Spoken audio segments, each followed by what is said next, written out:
हमारे बीच में चंद्रशेखर आज़ाद हैं, जिनको रावण के नाम से भी जाना जाता है। हमारे मंच पर आने के लिए आपको बहुत बहुत शुक्रिया, चूंकि आप सदन में थे और कीमती समय निकाला आपने। तो पहला सवाल चंद्रशेखर जी आपसे यही कि आपने कमज़ोर तबकों की राजनीति के लिए सियासत शुरू किया था, क्या सांसद बनने के बाद बहुत कुछ बदल गया? जिस जगह से चले थे, क्या उस कारवां को आगे बढ़ा पाए आप? जिम्मेदारी बढ़ गई है और मैं कोशिश कर रहा हूं कि चाहे नींद मेरी कम हो जाए, लेकिन जो काम अधूरा है उसको पूरा करने में मेरा योगदान पूरा हो। अभी जो हम करना चाहते हैं वो शुरू ही हुआ है। जहां बाबा साहब अम्बेडकर ने छोड़ा, वहां से काशीराम साहब ने पकड़ा। जहां से काशीराम साहब ने छोड़ा, माननीय बहन जी ने पकड़ा। और जहां बहन जी ने छोड़ दिया, वहां से हमने पकड़ लिया और उसको अब हम मंजिल तक पहुंचाएंगे। हमारे महान पुरुषों का अधूरा सपना पूरा होना चाहिए। आप कह रहे थे कि आपकी नींद नहीं पूरी हुई, लेकिन आपकी वजह से बहुत सारे लोगों की नींद उड़ गई है, जिसमें एक बसपा सुप्रीमो मायावती भी हैं। उनको ये लगता है कि जो दलित समाज का वोट बैंक है, जो उनके साथ था, वो चंद्रशेखर आज़ाद के साथ आ गया, यानी भीम आर्मी के साथ आ गया। वो बहुत डरी सी लग रही। जब भी कहीं आप जाते हैं तो उनका ट्वीट जरूर आ जाता है। देखिए, आपने कभी डरी भी नहीं? ये कह के आप कोशिश कर सकते हैं, लेकिन वो कभी डरने वाली नेता नहीं। वो हमारी आदरणीय है, हम उनका सम्मान करते हैं, परिवार की बड़ी हैं। उनके जैसा मजबूत नेता अभी भी भारतीय राजनीति में नहीं। मैं बहुत स्पष्ट रूप से कह रहा हूं, उस हाशिए से उठ के आना, पहले तो ग्रामीण पृष्ठभूमि, फिर महिला और महिलाओं में भी वंचित तबके की महिला होने के बाद 4-4 बार उत्तर प्रदेश जैसे सूबे का चीफ मिनिस्टर बनना कोई बच्चों का खेल नहीं। तो वो बड़ी हैं और आशीर्वाद देने कई तरीके होते हैं, वो सबको समझ नहीं आते। लेकिन उन्हीं के भतीजे हैं आकाश आनंद। वो जब लोकसभा चुनाव चल रहा था तो उन्होंने आपको लेकर कहा कि छुटभैया नेता आते हैं और फिर गायब हो जाते हैं।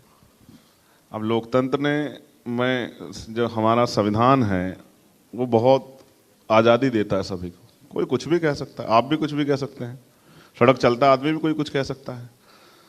हम इन सब चीज़ों पर ध्यान नहीं देते, सिर्फ लक्ष्य पर ध्यान देते हैं। हमारा पूरा, आपको महाभारत याद है ना? अर्जुन का ध्यान कहाँ था? मछली की आंख पे। और हमारा ध्यान है उस अधूरे काम पे जो जिस रिफॉर्म की आज जरूरत है, तो उस पर हम प्रयास भी कर रहे हैं। जब हम उस पर प्रयास कर रहे हैं, वो सब लोगों को अच्छा नहीं लगेगा, क्योंकि इस देश में जैसी विविधता है उसको समझना आसान काम नहीं। मैंने BA MA कर ली, BTech MTech कर लिया, MBA MCA कर लिया, PhD कर ली, तो ऐसा नहीं कि मैं देश को समझता हूँ। देश अनेक जाति धर्मों से, बोली भाषाओं से, खान पान से मिलकर बना है। और अभी भी देश में, देश के प्रधानमंत्री जी 80-85 करोड़ लोगों को 5 किलो राशन दे के जिंदगी गुजर करने की बात कर रहे हैं। तो आप समझिए कि अभी देश में क्या हालात है। आज़ादी के 75 साल बाद भी अगर लोग अपने पैरों पे नहीं खड़े हैं और अच्छा भोजन, पीने के लिए साफ पानी, पहनने के लिए अच्छे कपड़े और सर पे अच्छी छत की व्यवस्था नहीं है, तो देखिए कितने रिफॉर्म होने बाकी। इसी कड़ी में मैंने परसों जो है संसद में एक निजी विधेयक जो है, गैर सरकारी विधेयक पेश किया है कि सरकारी नौकरियां लगभग खत्म कर दी है सरकार ने। निजीकरण, लेटरल एंट्री, संविदा, NFS, पता नहीं क्या क्या करके निकालने की तैयारी की है। आने वाले कल में कोई सरकारी नौकरी नहीं होगी। तुम अगर जो हादसे पे तबका, उसको कैसे खड़ा करोगे? जिसको अवसर नहीं था, जिसको मौका नहीं मिला। जैसे हमें मौका नहीं मिलता तो हम कैसे दिखा पाते हैं? यही बात तो हम कह रहे हैं कि जिसके लिए चंद्रशेखर आजाद ने अपनी सियासत शुरू की थी, क्या उनको आगे ले जाने के लिए आपने क्या फ्यूचर बनाया? आपकी पार्टी का क्या फ्यूचर? आपने जो सोचकर सियासत में कदम रखा था, वो कहां पर हैं आप? हमें तो व्यवस्था इधर ले आई। हम तो वकील हैं और भी हमारे वकील साथी यहाँ बैठे हैं, और हमारा काम है, हम न्याय के बीच की कड़ी। जब कोई पीड़ित उम्मीद करता है कि हमको न्याय मिले, तो वो सीधा जज साहब के पास नहीं रखता। हम लोग कोशिश करते हैं कि न्याय मिले। आज भी हम वही कड़ी। तो जिनको अधिकार नहीं मिला है, उनका अधिकार दिलाने के लिए संघर्ष कर रहे हैं। जैसा आपने कहा, उसी को मैं आगे बढ़ा देता हूँ। बहुत सारे रिफॉर्म की जरूरत है। हम कोशिश कर रहे हैं कि जातिगत जनगणना हो। आज हमने पार्लियामेंट में बोला, और SC ST OBC के लोगों को रिफॉर्म के तौर पे अब निजी क्षेत्रों में आरक्षण की व्यवस्था होनी चाहिए, जिससे कि बहुत सारे लोगों को अवसर मिले। मैं इसका उदाहरण आपको देता हूँ। मैं बहुत अच्छा क्रिकेट खेलता हूँ, मेरे क्षेत्र के लोग भी जानते हैं। और अगर मुझे मौका मिलता तो शायद मैं आज के जो महान क्रिकेटर हमारे जो क्रिकेट खेल रहे हैं शायद उनमें से कुछ लोगों को पीछे छोड़ देता, बहुत अच्छा खेल कर दिखाता, लेकिन अवसर ही नहीं है। गांव की प्रतिभा का कहाँ सम्मान है? पैसा चाहिए, पावर चाहिए, पहचान चाहिए, जब ये जिसमें नहीं होगी वो कैसे आएगा? तो ये तो अच्छा है कि लोकतंत्र में अवसर है, वोट से जो है चयन होता है, तो हम जैसे लोग यहाँ बैठे हैं, अगर वोट से चयन नहीं होता, धन से चयन होता तो हम कहां से आ जाते? लेकिन सियासत के पिच पे तो आप हिट हो गए, नगीना से लड़े, जीते भी। लेकिन एक सवाल इसी से जुड़ा कि अखिलेश यादव से आपकी बात नहीं बन पाई, आपने एक मुलाकात भी लखनऊ में हुई थी, क्या ऐसा हुआ कि आपको अकेले लड़ना पड़ा? देखिए ऐसा है, अभी आपके यहीं से गए, वो पार्लियामेंट में हमें मिलते रहते हैं,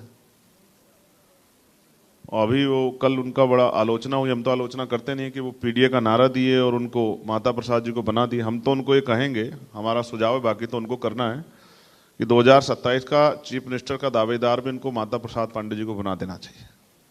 अब वो यहाँ है तो अखिलेश जी कहाँ जाएंगे? 29 तक, अरे 29 तक यहाँ है भाई, तो 27 के लिए उनको बना देना चाहिए दावेदार। उनको वो सबके बारे में सोचना चाहिए। बाकी दलित पिछड़ों के लिए हम हैं ही, दलित पिछड़ों के लिए, मुसलमानों के लिए, गरीबों के लिए, जैन सिख बौद्ध ईसाइयों के लिए हम हैं।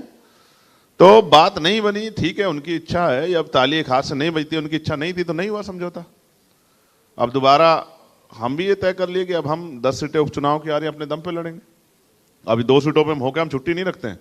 सैटरडे संडे 2 दिन की छुट्टी थी तो हम घर नहीं गए।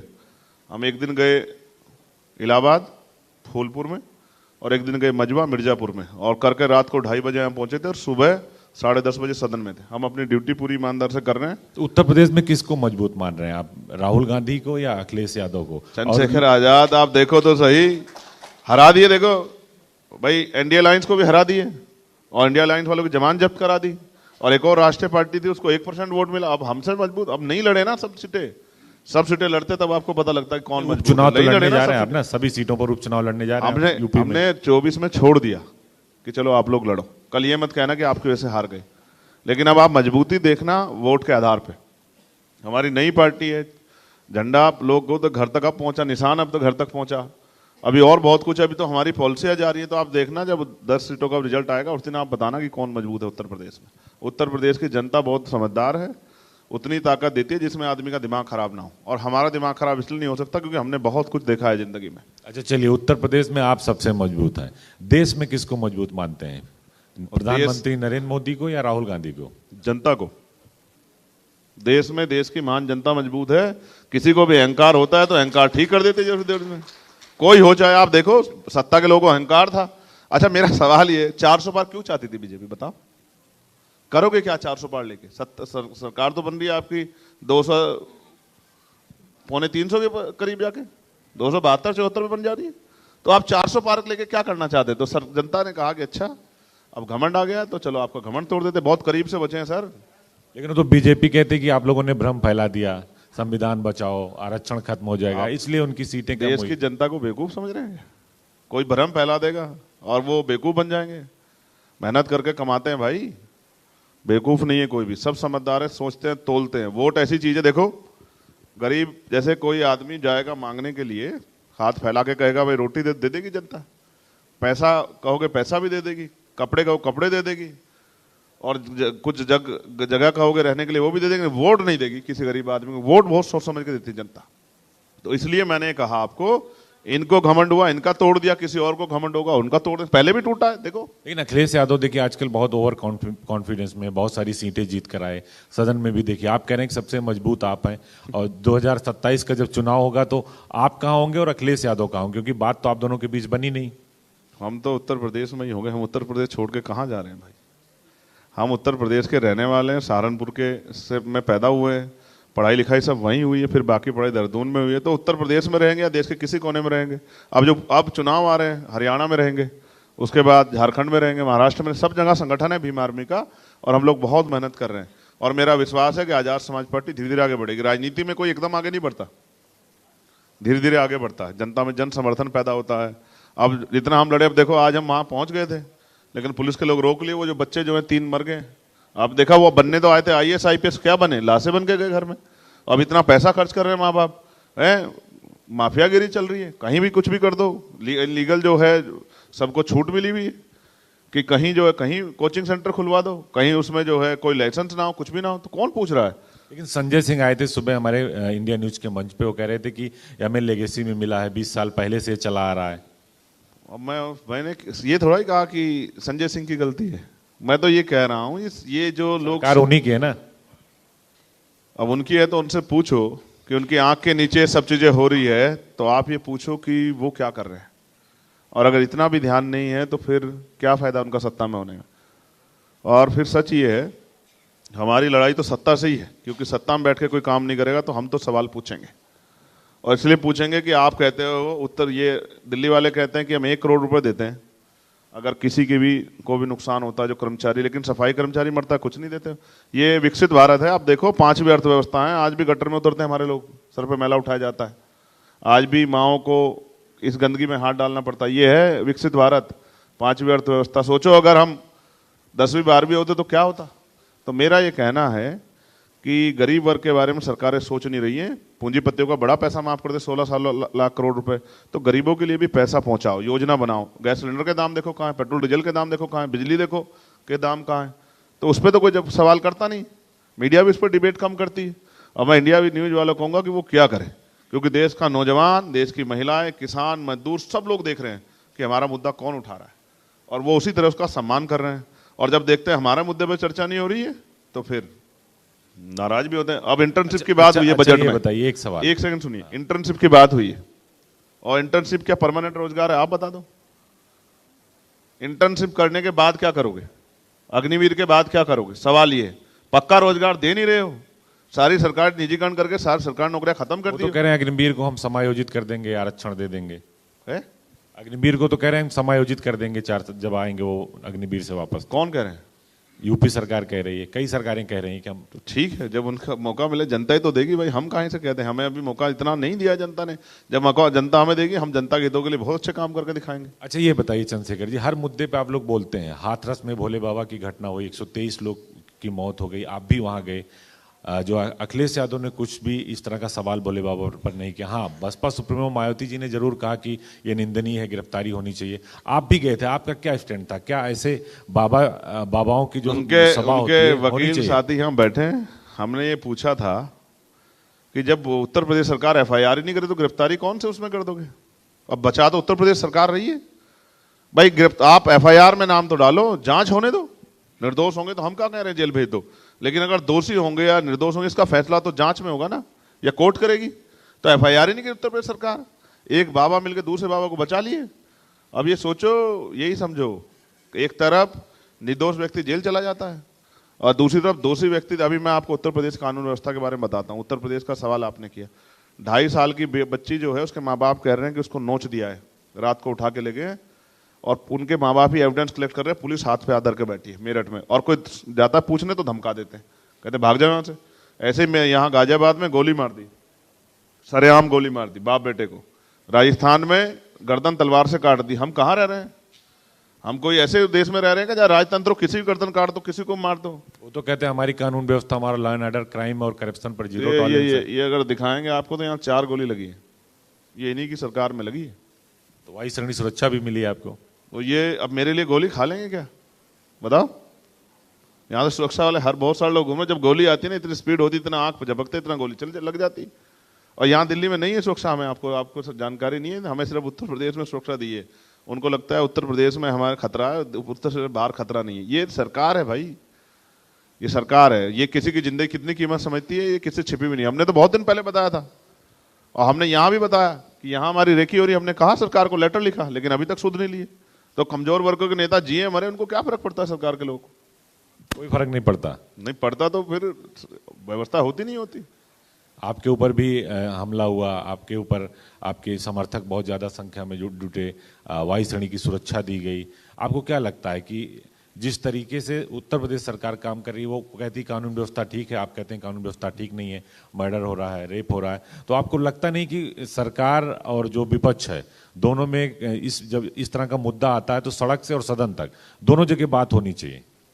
देखिए सड़क पर विपक्ष उतरता नहीं, सिर्फ सदन में बात करता है। ऐसा है, देखिए मेरी बात सुनिए, हम उत्तर प्रदेश के सदन में नहीं, आप तो लोकसभा में, तो लोकसभा हमने लोकसभा के बाहर भी उठाया, आपको याद होगा। और अपनी बेरी के बेर कोई खट्टे नहीं बताता है। और अगर आपको देखना है तो आंकड़े देख लो, एनसीआरबी का डाटा देख लो, उत्तर प्रदेश कौन सी उसमें है, कौन से नंबर पे है, तो आपको पता लग जाएगा। हमारी छोड़ दो, और ये जो बहनें बैठी हैं सब इनसे पूछ लो कि क्या कानून व्यवस्था, क्या रात को 10-11 बजे के बाद बेटी निकल सकती है क्या, और निकल सकती है तो हमें बता दो, और नहीं निकलेगी और कितने टुकड़ों में आएगी ये भी नहीं पता है। और लूट डकैती तमाम तरह की चीजें और भ्रष्टाचार और ये सब चीजें सब सामने हैं। और हाथरस में जो घटना हुई, क्या आप उसको सही मानते हैं?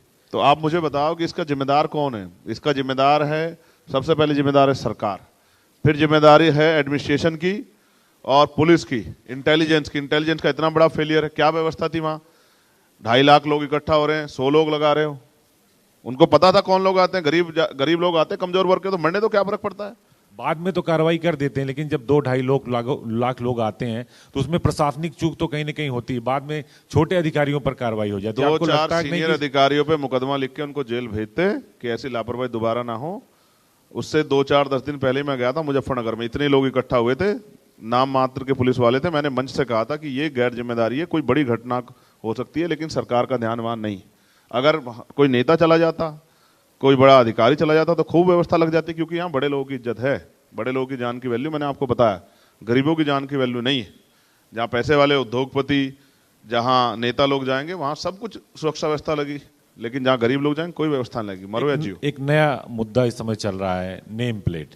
आप भी जहां से आते हैं उस इलाके में सबसे ज्यादा कि नेम प्लेट लगाना है सबको, दुकानदारों को। हालांकि सुप्रीम कोर्ट ने उसमें सीधे सीधे टिप्पणी की है कि भाई आपको क्या करना है और क्या नहीं करना। आपकी क्या राय है इस पे कि क्या नेम प्लेट लगना चाहिए? क्योंकि बहुत सारे लोग कहते हैं लगना चाहिए, बहुत सारे लोग कहते हैं नहीं लगना चाहिए। दोनों पक्ष की याचिकाएं सुप्रीम कोर्ट में डाली गई हैं। देखिए, सुप्रीम कोर्ट से बड़े तो हम नहीं, हम तो वकील हैं और माननीय न्यायालय का सम्मान करते हैं।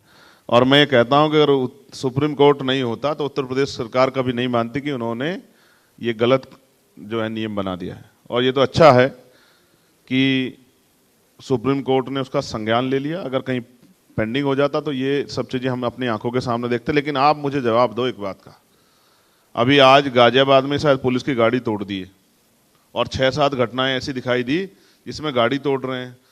क्या ये हिंसा स्वीकार्य है जनता को? बिल्कुल नहीं, हिंसा तो कहीं से भी स्वीकार तो नहीं इस पे कोई मुकदमा दर्ज हुआ था उत्तर प्रदेश में? आप हमें बता दो। किसी को हिंसा करने की छूट हो तो आप हमें बता दो। और मॉब लिंचिंग हो रही है पूरे देश में, मारा जा रहा है मुसलमानों को, शामली में मार दिया। और आपको तो देखो, कानून व्यवस्था पे आपने सवाल किया था, अलीगढ़ में जाके देखिए आपको पता लगेगा।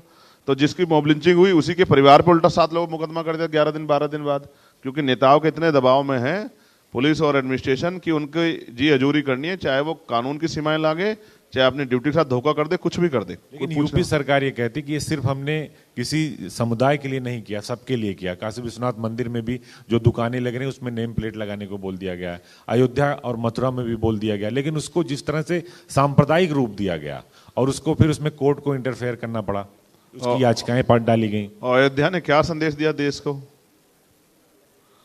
अयोध्या ने क्या संदेश दिया? आप समझे नहीं समझे? अयोध्या ने संदेश दिया कि राजनीति व्यक्तिगत विषय है, हर व्यक्ति अपने अपने धर्म के प्रति कितनी भी आस्था रख सकता है, लेकिन लोकतंत्र में मुद्दों पे बात करनी पड़ेगी। ये संदेश भी है। अगर भाजपा अयोध्या में हार जाती है, बद्रीनाथ में हार जाती है, तो भाजपा को अपने अंदर झांक के देखना चाहिए कि वो गलत ट्रैक पे है। और मैं आपसे बहुत जिम्मेदारी से कह रहा हूं, मैं किसी को बुरा नहीं कहता, मैं मानता हूं कि कमियां जनता में कुछ हैं, जनता को ये समझना चाहिए कि कितनी बार ठगी जाएंगी। लेकिन बीजेपी तो कहती है कि हम अयोध्या जीते हैं, अयोध्या सदर जो विधानसभा है वहां वो जीते हैं, बाकी विधानसभाओं में हार गए। वो ये तर्क देते हैं इसके उत्तर पीछे। प्रदेश में दूसरी बार सरकार उनकी है। अब ये तर्क, अब वो फिर कहने लगे कि हम वो गली जीते हैं जिसमें मंदिर है, तो हम क्या कह सकते हैं भाई? ये उनके अपने तर्क है, हम उन पर नहीं जाना चाहते। मगर मैं ये आपसे कहना चाहता हूं कि उत्तर प्रदेश की जनता ने और उत्तर प्रदेश की सरकार तो भी आपस में ही लड़ रही है। अब हम तो नहीं लड़ाए, हमारा कोई रोल नहीं, वो आपस में ही लड़ रहे हैं, उनको जनता की चिंता ही नहीं है। अब देखो उनकी चिंता कब दूर हो। मगर हम ये जानते हैं जो सरकार वर्तमान में वहां है और हमारे तेजस्वी मुख्यमंत्री जी के नेतृत्व में किस तरह से कमजोर वर्गों का दमन हो रहा है, उनकी जमीनें, उनके घर, उनके कारोबार किस तरह लूटा जा रहा है, ये किससे छिपा हुआ नहीं। और कानून व्यवस्था के नाम पे जो खिलवाड़ हो रही है, इसका सबक आने वाले चुनाव में, उपचुनाव में जनता उनको सिखाएगी। आप 10 सीटों पर, यूपी की सभी 10 सीटों पर विधानसभा का उपचुनाव लड़ने जा रहे हैं।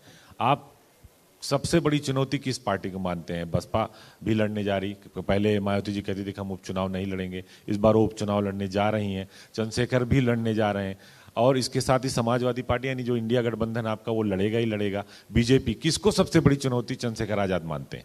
देखिए, उत्तर प्रदेश में पुलिस भर्ती का पेपर लीक हुआ,